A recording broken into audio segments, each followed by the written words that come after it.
and you're watching A News. Here are the top stories this hour.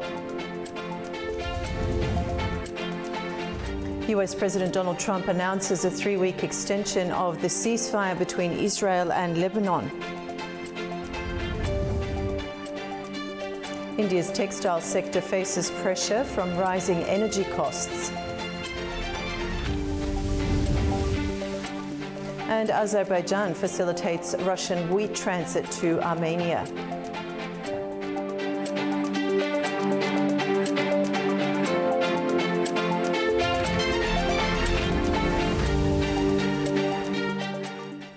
A fragile ceasefire between Israel and Lebanon appears set to hold for now, following fresh talks in Washington aimed at preventing further escalation. But even as the pause is extended, questions remain over how long it can last, with Hezbollah still a key factor on the ground. US President Donald Trump said Israel and Lebanon have agreed to extend a ceasefire between Israel and the Hezbollah militant group by 3 weeks after talks at the White House on Thursday. We had a great meeting with the very high officials of Lebanon and very high officials of Israel, and we think that the President of Lebanon and the Prime Minister of Israel over the next couple of weeks will be coming here. They've agreed to an additional 3 weeks of, no firing, ceasefire, no more firing. Let's see. We hope that happens. It's not going to happen between them, but they do have Hezbollah to think about. His announcement came during a second round of US-facilitated talks in the Oval Office, with Israel's ambassador to Washington, Yehiel Leiter, and Lebanon's ambassador to the US, Nada Hamader Moawad. The ceasefire has led to a significant drop in violence. The announcement came a day after Israeli strikes killed at least 5 people, including a journalist. Hezbollah, which is not controlled by the Lebanese armed forces, has not immediately commented on the ceasefire. Meanwhile, moments after the ceasefire was announced, Israel struck a Hezbollah missile launcher. The Israeli army released footage showing what it said was strikes on rocket launchers at a Hezbollah military site in southern Lebanon. Tensions in the Strait of Hormuz are rising as Washington signals tighter control over a critical global energy route while increasing pressure on Tehran. But incidents at sea suggest the situation remains volatile, with both sides still testing the limits. US President Donald Trump has reiterated claims that Washington has total control over the Strait of Hormuz as tensions with Iran continue to escalate. Speaking on Thursday, Trump said the United States was enforcing an airtight blockade and could reopen the strait at its discretion, but added he was deliberately keeping it closed to increase pressure on Tehran. He also said Washington would not use nuclear weapons against Iran. Why would I use a nuclear weapon when we've totally, in a very conventional way, decimated them without it? No, I wouldn't use it. A nuclear weapon should never be allowed to be used by anybody.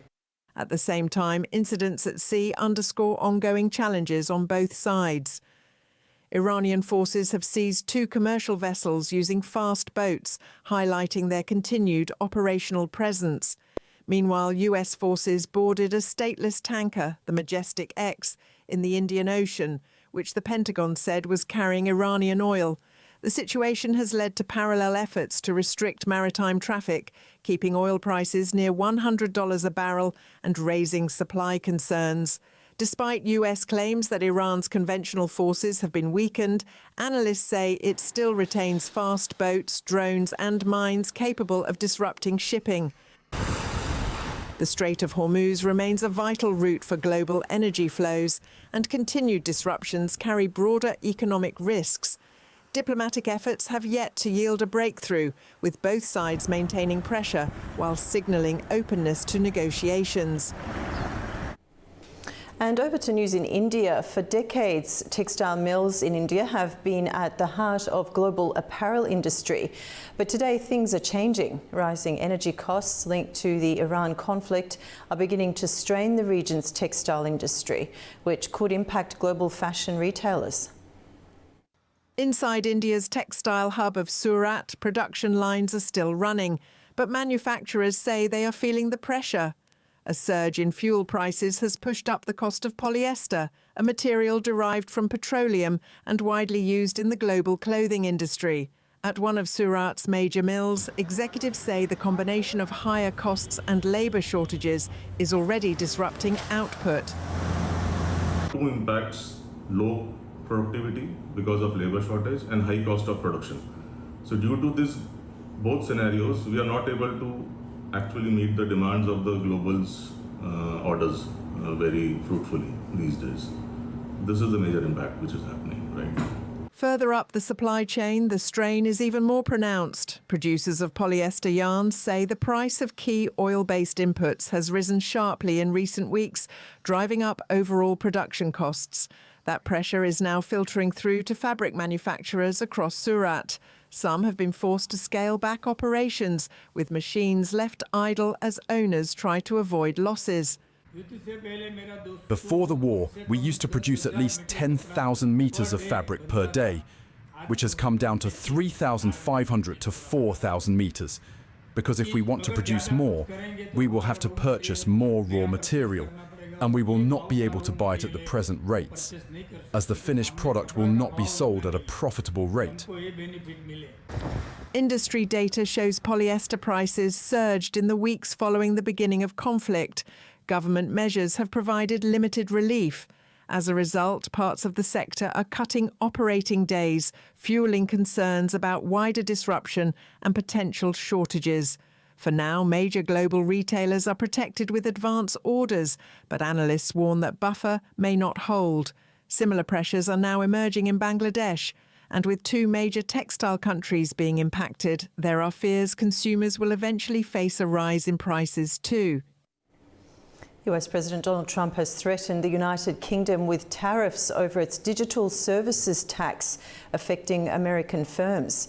Several countries, particularly across Europe, have introduced similar taxes on the revenues of major tech companies, including Alphabet's Google, Meta's Facebook, Apple and Amazon. We don't like it when they target American companies, because basically you're talking about our great American companies. And whether we like those companies or don't like them, they're American companies, and they're the top companies in the world. We can meet that very easily by just putting a big tariff on the UK, so they better be careful. If they don't drop the tax, we'll probably put a big tariff on the UK. EU leaders and regional partners met in Cyprus for the second day of an informal summit focused on the Iran crisis, energy security and the bloc's long-term budget planning. Discussions centre on the new multi-annual financial framework aimed at guiding negotiations toward a political agreement by the end of the year. The agenda also includes coordinated responses to rising energy costs and wider economic pressures linked to global tensions. EU Foreign Policy Chief Kaja Kallas said members are preparing a new sanctions package against Russia, while Spanish Prime Minister Pedro Sánchez and others called for coordinated action to address energy affordability. That we need to stop. The number of people evacuated due to wildfires in northeastern Japan has risen to more than 2,500. Two separate blazes broke out on Wednesday, one in Iwate Prefecture around 2 p.m. and another near Otsuchi town. Firefighters are battling the flames from both the ground and the air, but the fire remains uncontained. By Friday morning, more than 1,100 hectares had burnt, according to the public broadcaster NHK. No casualties have been reported, but 8 buildings, including a residential home, have been destroyed.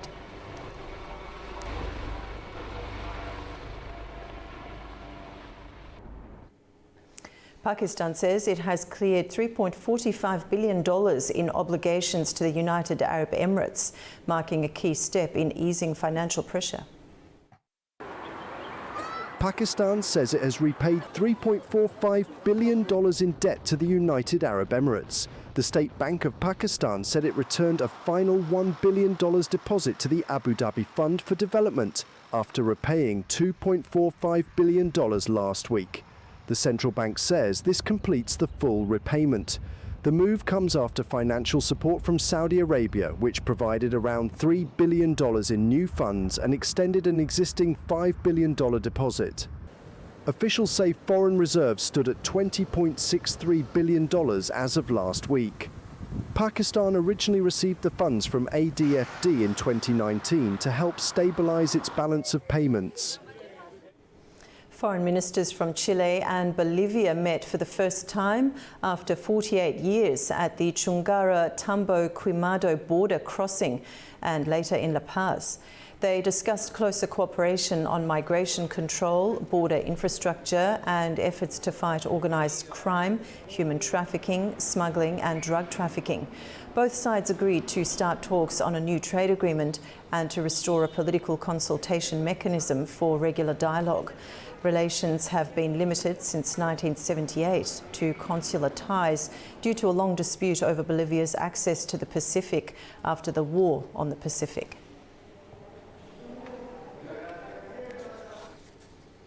Meta Platforms plans to cut 8,000 jobs, or about 10% of its workforce, in May as it shifts focus to AI.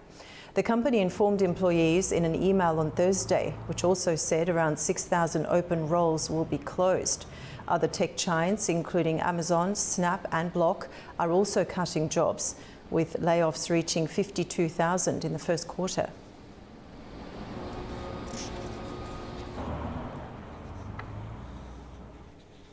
A large installation of 20,000 teddy bears has been displayed on the National Mall in Washington to symbolize Ukrainian children taken to Russia. The demonstration near the US Capitol carried the message, "Bring them home," with each toy representing one child. Ukraine's ambassador to the United States said more than 2,000 children have been returned so far, but thousands remain separated from their families, stressing that their return is essential for any lasting peace. US lawmakers also backed the initiative, calling for continued pressure on Russia.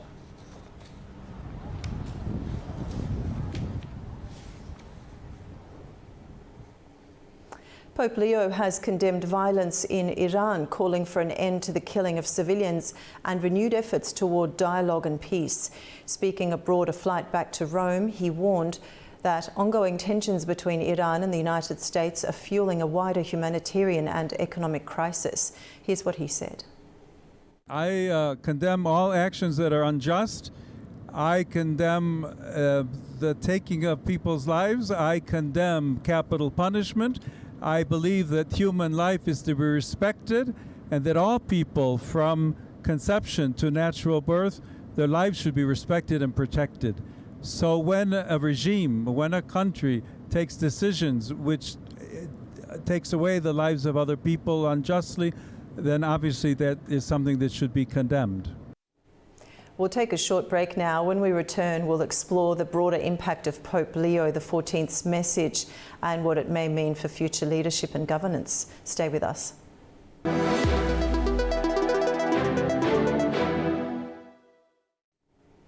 Welcome back to A News. Now let's take a look at stories shaping the region.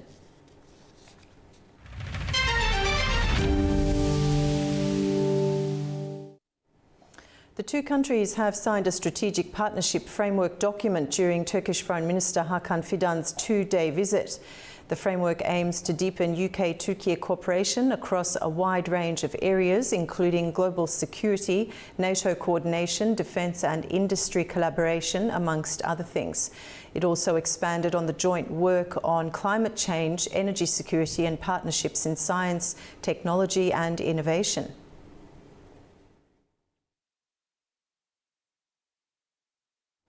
And for more on this, let's cross to Istanbul now and get the latest from our correspondent, Adam Morrow.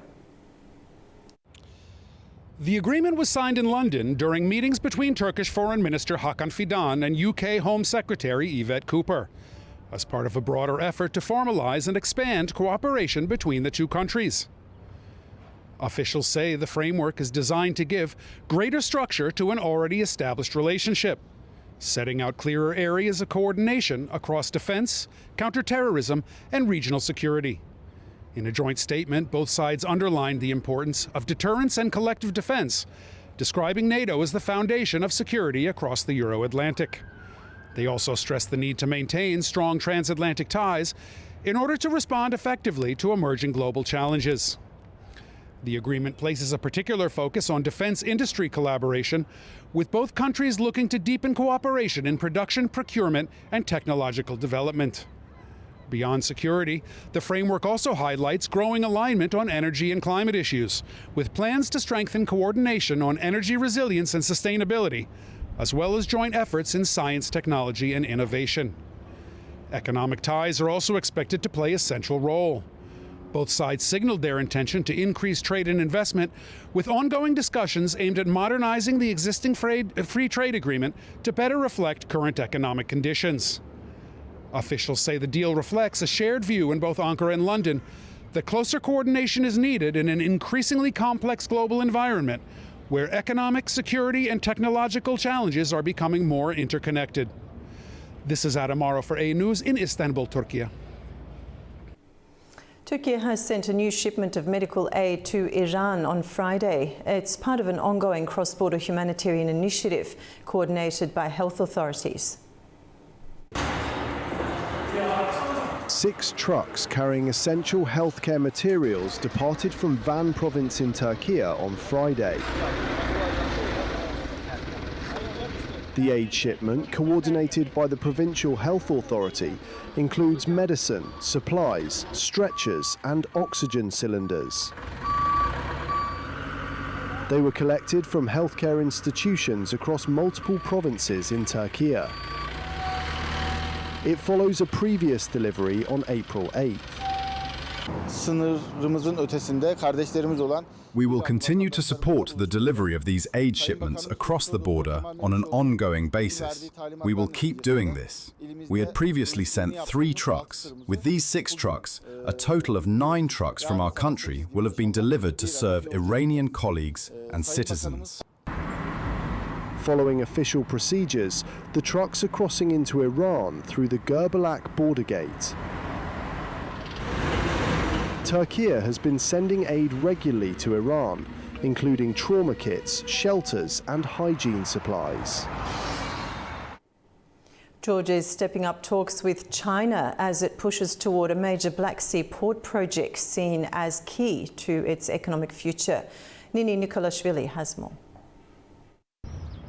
Georgian Prime Minister Irakli Kobakhidze has confirmed that negotiations are underway to expand the existing free trade agreement between Georgia and China, with further details expected once talks are finalized. The process coincides with the ongoing visit of the Minister of Economy and Sustainable Development of Georgia, Mariam Krevishvili, to China, which officials say is aimed at strengthening bilateral trade and addressing key strategic projects. Among those projects is the Anaklia port, a long-delayed development on the Black Sea coast that the government considers central to Georgia's economic future. According to Kobakhidze, discussions on Anaklia are part of the current negotiations and new updates are expected in the near future. The port is also a critical component of the so-called Middle Corridor, a growing trade route linking Asia and Europe via the South Caucasus.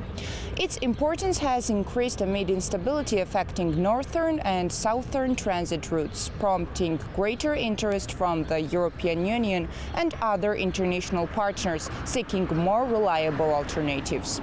However, the project carries significant geopolitical weight. In 2024, the Georgian government named China Communications Construction Company as the winning bidder for the port's development, though a final contract has yet to be signed. The involvement of the Chinese state firm, alongside reported interest from the Western actors, highlights broader competition for influence in the Black Sea region. Construction efforts are already underway, with Belgium's Jean de Noul carrying out key works. The project has also drawn attention from the United States, with officials monitoring progress and engaging with Georgian authorities. Nini Nikolashvili, Tbilisi, A News. Azerbaijan has joined the United Nations Convention on International Settlement Agreements.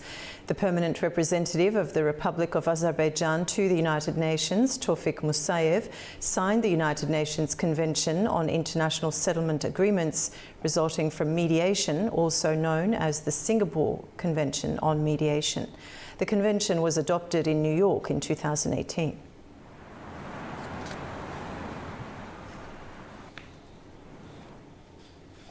A freight train carrying 5 wagons of Russian wheat bound for Armenia has departed from the Belajari railway station in Azerbaijan. The total weight of the wheat shipment is 350 tonnes. The train will later pass through the Buyukesik railway station into Georgia and from there continue its route toward Armenia. So far, more than 24,000 tonnes of grain, 1,600 tonnes of fertiliser and 68 tonnes of buckwheat have been transported from Russia to Armenia via transit through Azerbaijan. The last shipment took place on the 1st of April, when more than 300 tonnes of Russian wheat was sent to Armenia through Azerbaijan's territory.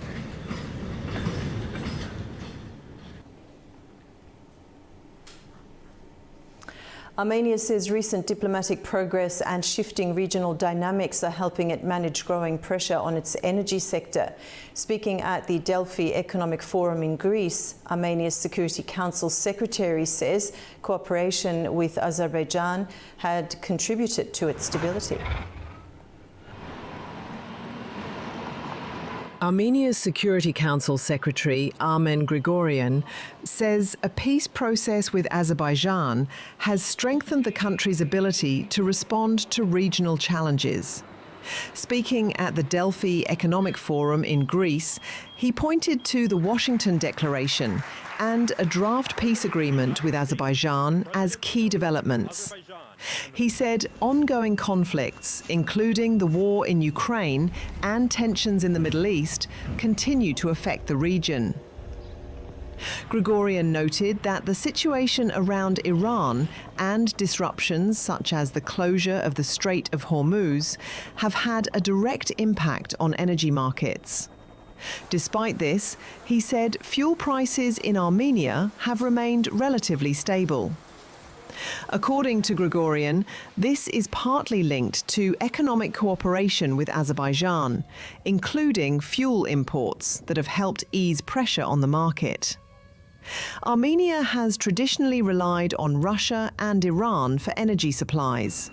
However, the war in Ukraine, strikes on Russian energy infrastructure, and rising domestic demand in Russia have created supply challenges. At the same time, sanctions and restrictions affecting Iran have added further uncertainty. These factors have increased concerns about energy supply risks for Armenia. Similar challenges are also seen in neighbouring Georgia. Grigorian said that cooperation with Azerbaijan has contributed to maintaining relative stability in Armenia's energy market. He added that while global price increases have had an impact, fuel costs have broadly returned to levels seen late last year. However, some sectors, including agriculture, continue to feel the pressure. The government has introduced subsidies to support farmers facing higher costs. Afghanistan is stepping up efforts to deepen economic ties with Uzbekistan, focusing on boosting its cotton sector and expanding trade links. The move comes as Kabul looks to modernize key industries while opening new channels for regional cooperation. Tamim Bahis has more. An Afghan delegation led by the Ministry of Industry and Commerce Nuruddin Azizi met with the governor of Bukhara in Uzbekistan, where both sides discussed enhancing cooperation in cotton cultivation using modern technologies, increasing Afghan cotton exports and expanding broader industrial and commercial ties. According to officials, the talks also covered new areas of cooperation, including tourism and medical travel between the two countries. The governor of Bukhara is also expected to visit Kabul soon to further strengthen trade relations and explore new investment opportunities. During the visit, the Afghan delegation, accompanied by the country's ambassador to Uzbekistan, representatives from the Agriculture and Livestock Chamber, as well as traders and industrialists from the cotton sector, toured several textile factories in Bukhara province. Officials say the purpose of these visits was to give Afghan stakeholders first-hand insight into modern cotton processing, advanced machinery and innovations in textile production. The initiative is seen as a step toward strengthening economic ties and supporting the development of Afghanistan's cotton and textile industries. Tamim Bahis in Kabul, A News. The European Union is tightening its sanctions regime, turning its focus to third countries it believes are helping Russia bypass restrictions. Kyrgyzstan is now at the centre of that shift, facing broader trade limits in a move that signals a tougher stance from Brussels. The new European Union sanctions package approved by European Union ambassadors in Brussels on April 22nd includes stricter measures for third countries suspected of helping bypass restrictions against Russia. For the first time, these restrictions have been applied to Kyrgyzstan at the level of an entire trade direction with the country, rather than only against separate companies. Under the decision, exports from Europe to Kyrgyzstan of several dual-use goods are now restricted. These include high-precision metal cutting machines, including computer numerical control equipment, as well as communication devices such as modems, routers, radio stations and other data transmission equipment. The European Union believes Kyrgyzstan has become a systematic re-export route for these products to Russia and says earlier technical talks with Bishkek did not lead to stronger border control. In addition, several Kyrgyz logistics companies have been restricted from using European Union transport infrastructure. The broader sanctions package is aimed at reducing Russia's energy revenue and limiting its military-industrial sector.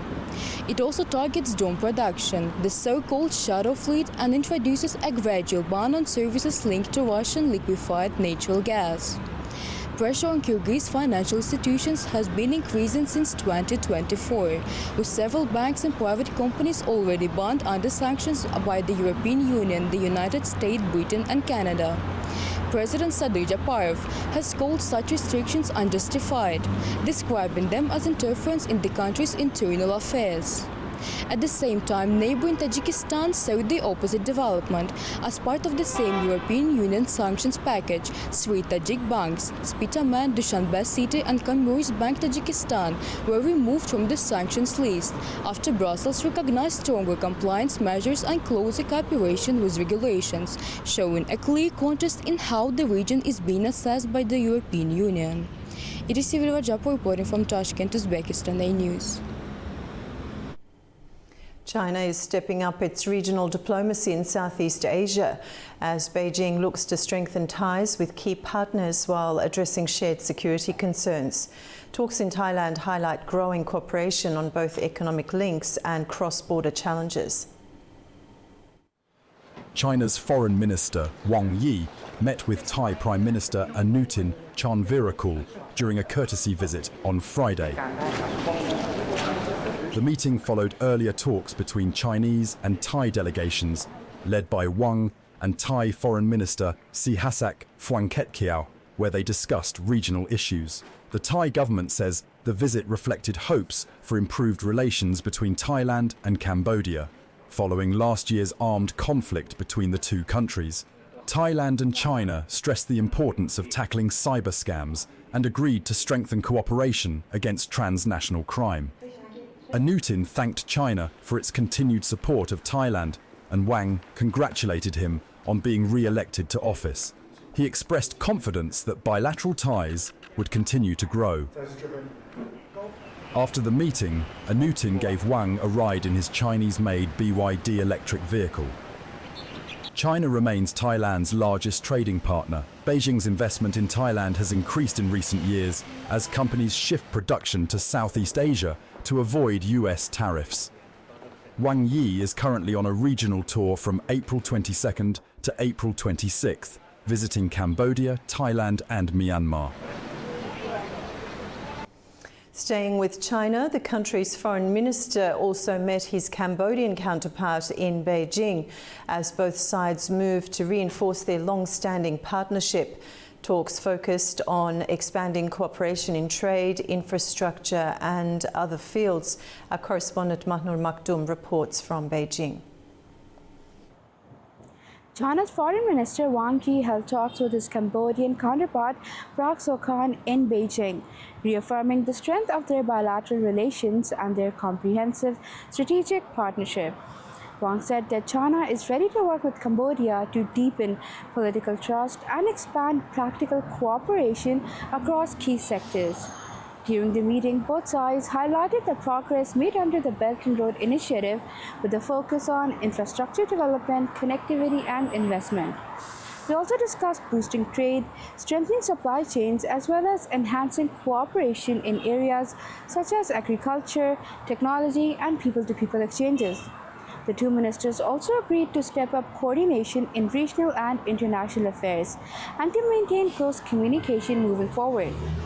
Wang reiterated China's support for Cambodia's development, while Prak Sokhonn reaffirmed the country's commitment to strengthening ties with China, with both sides pledging to build a closer China-Cambodia community with a shared future.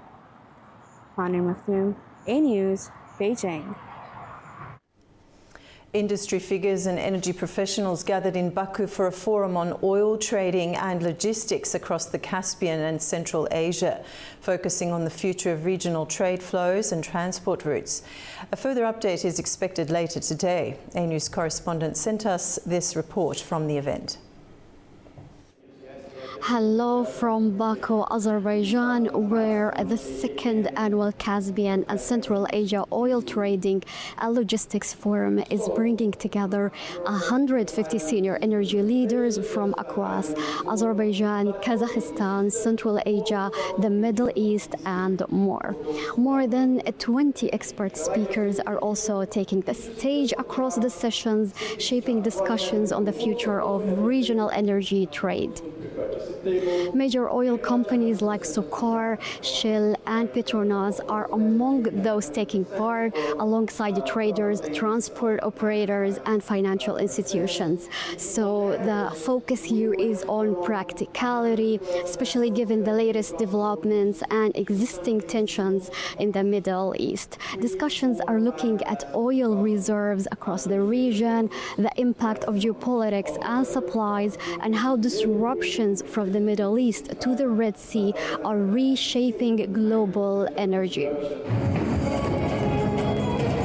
The forum began with a showcase of traditional Azerbaijani cultural dance, offering delegates a warm local welcome before discussions got underway. Day one features 3 key sessions, starting with oil reserves, geopolitics and supply disruptions, and how countries like Kazakhstan, Azerbaijan and Turkmenistan are positioning themselves amid shifting global demand. It wasn't just a panel talking, and what the panel put forward was all very relevant to the conversation of different oil supplies from different parts of the world, with the current problem that we have with the Strait of Hormuz, and the effect of it at the end, 1,200% rise in the price of liquid natural gas. I have quite a background in this region in terms of transportation and trading of oil, and I think it's very relevant here to be discussing how to improve and how to optimize the flow in this very important region. The second session focuses on trading, blending and refining, looking at how companies are managing volatile prices, competition from Asia's refining hubs, and the need for stronger risk management. And as we are here on the ground, we have been speaking to key representatives and hearing their views firsthand on the future of energy moving forward. So today, the Kazakh delegation is taking part in an important event. This event is dedicated to the oil and gas logistics, and definitely since Kazakhstan is a neighbor to Azerbaijan, and taking into account that geopolitical situation is shifting. We see that different wars, conflicts are affecting on a landlocked country as Kazakhstan. That's why boosting cooperation in the oil and gas sector with Azerbaijan is a primary goal. We hope to build relationships and start proper trading. We are a trading house. We can say we're a small company trading in the East African, Red Sea, and Indian subcontinent region, and we want to expand our trading activities and even our investment portfolio. And the region here is very promising with opportunities. Well, I think it's really important because coming from Pakistan, we have a lot of very close ties with the countries that are represented here, particularly Azerbaijan. We have very long and close ties, as well as with some of the other countries as well. And I think that there is a huge opportunity for all of these countries to look at Pakistan as a destination market as well as a transit market for their oil and gas. The final session examines alternative supply routes, including new pipeline proposals and infrastructure challenges in the Caspian Sea, as the region seeks more stable export routes. The forum will continue into day 2, with further discussions expected on the future of energy trade. In my view, shows Iran says it hopes to host a summit of Caspian states in August in Tehran, bringing together regional leaders for talks on cooperation and maritime issues. The planned meeting comes amid heightened tensions in the region and is expected to coincide with International Caspian Sea Day, which also marks the anniversary of the Tehran Convention. The summit would bring together the Caspian littoral states, Iran, Azerbaijan, Russia, Kazakhstan and Turkmenistan to discuss environmental protection, maritime security and regional cooperation.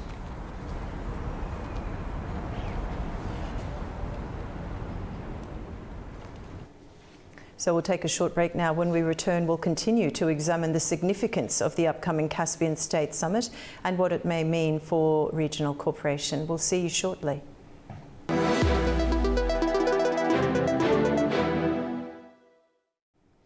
Welcome back to A News. Now, as we covered in our previous story, Iran has announced plans to host a summit of Caspian Sea states in August, bringing together regional leaders to discuss cooperation across a strategically significant area linking Europe and Asia. The upcoming summit is expected to focus on economic cooperation, security and regional connectivity, areas of growing importance in a multipolar international landscape.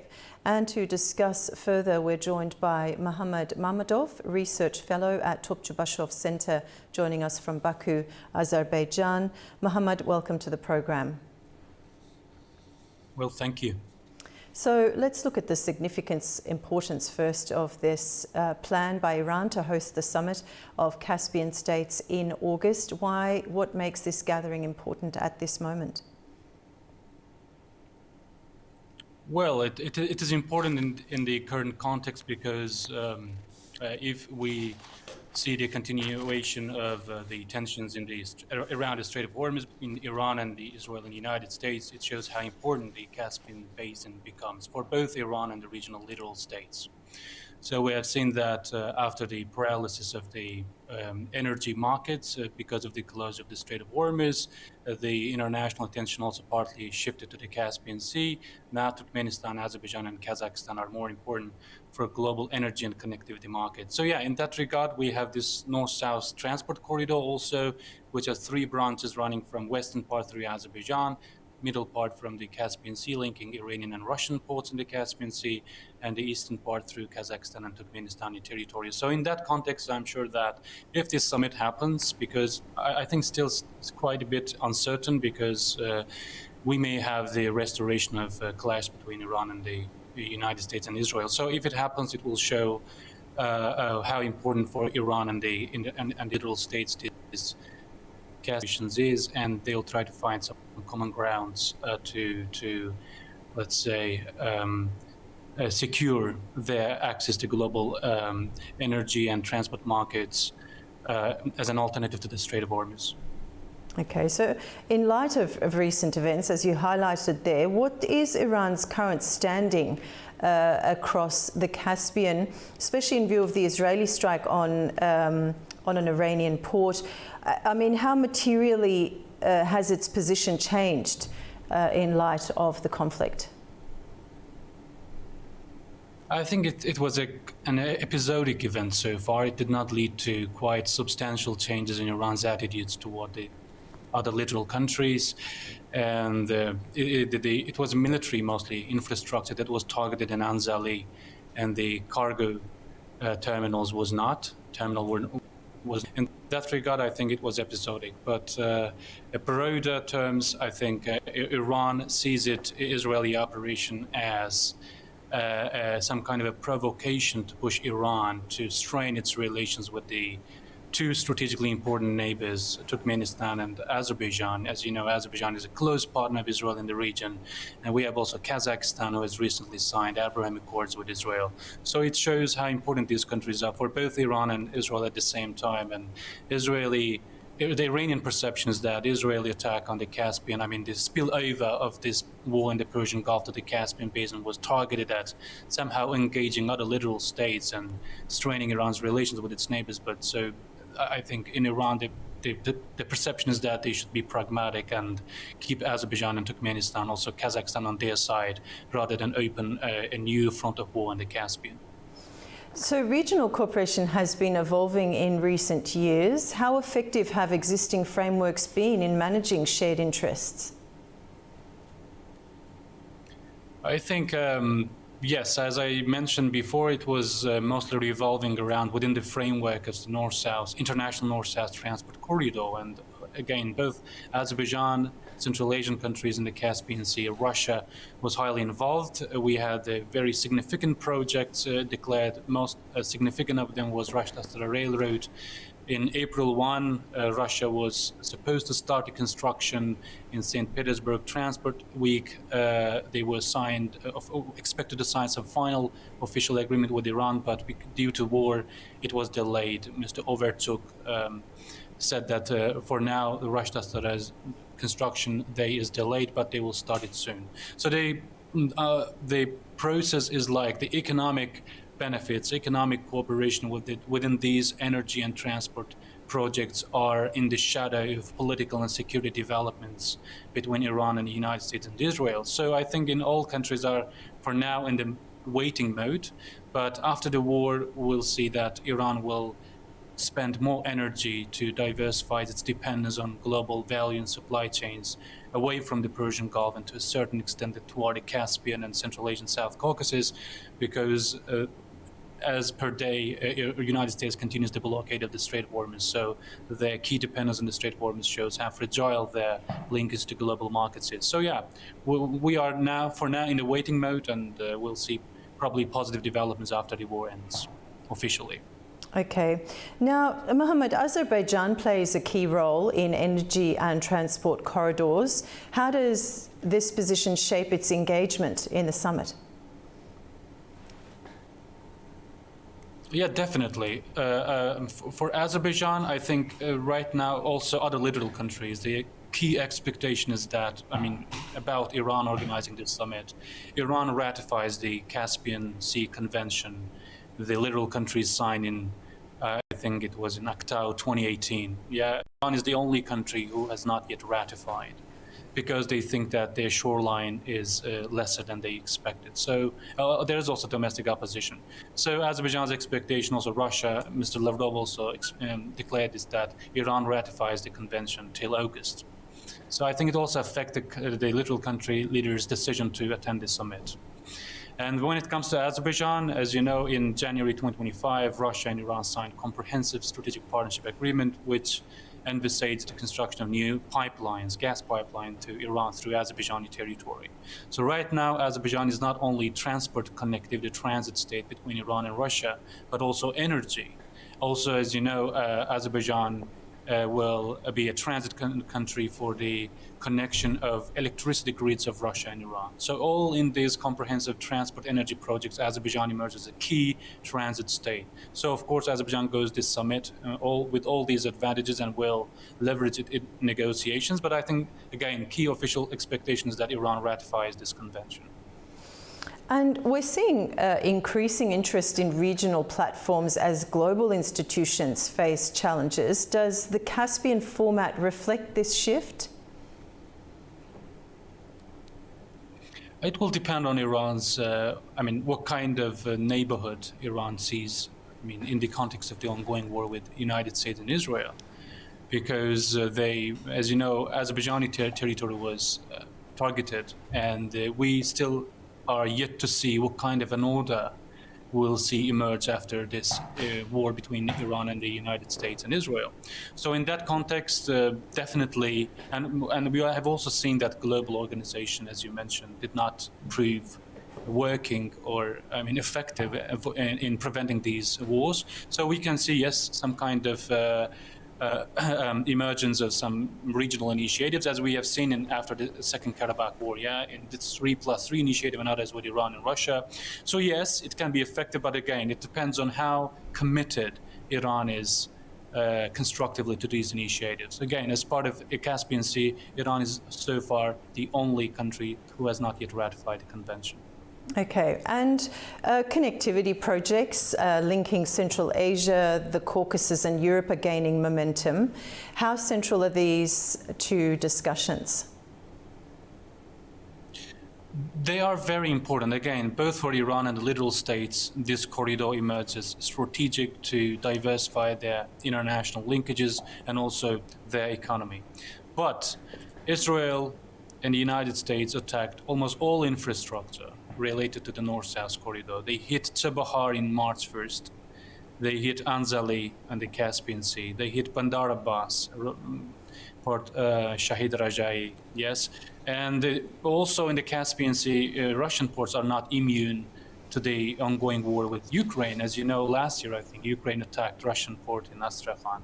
So all these critical infrastructure have been unfortunately part of the ongoing military clash between both in the northern theater between Ukraine and Russia and in the southern. But paradoxically, it shows how important they are, because traditional roads running through Russian territory in the north and in the south through the Strait of Hormuz and Red Sea, Bab el-Mandeb Strait, and also Suez Canal are disrupted. So it shows how important these infrastructure are. So I'm sure that when all these events are calming down, we'll see some significant commitment from the regional states to resurface discussions on connectivity and new energy routes. And in this case, North-South corridor is vital. Mm-hmm. And Mohammed, my last question to you, could this meeting lead to concrete agreements, or is it more about coordination and signaling? What do you think? Yes, I agree with. I think it is more of the latter, because it is happening against the background of a very big uncertainty in the Persian Gulf, and again, we don't know if the theater of war will expand soon, because we have very fragile ceasefire, and I think there are big expectations that, the probability is high that the clash between Iran and the United States and Israel may resurface, because the fundamental problems between the two sides have not yet been resolved. And so in that context, I'm sure Iran and regional countries may see it an opportunity to signal each other their intentions, that, for example, for the Central Asian countries and Azerbaijan, they may signal that they do not want to be involved in any way in the US or Israeli strikes on Iran, or Iran may signal to its Central Asian partners in Azerbaijan that it would not go, into any provocations that may involve these countries in the ongoing clash. So as I agree with the second point of yours, that it will be more about signaling rather than establishing some kind of a new order forced out of this war. Okay, Mohammed, thank you so much for joining us. I appreciate your time and analysis today. Thank you for having me. And that's the news for this hour. Stay tuned to A News for all the latest updates.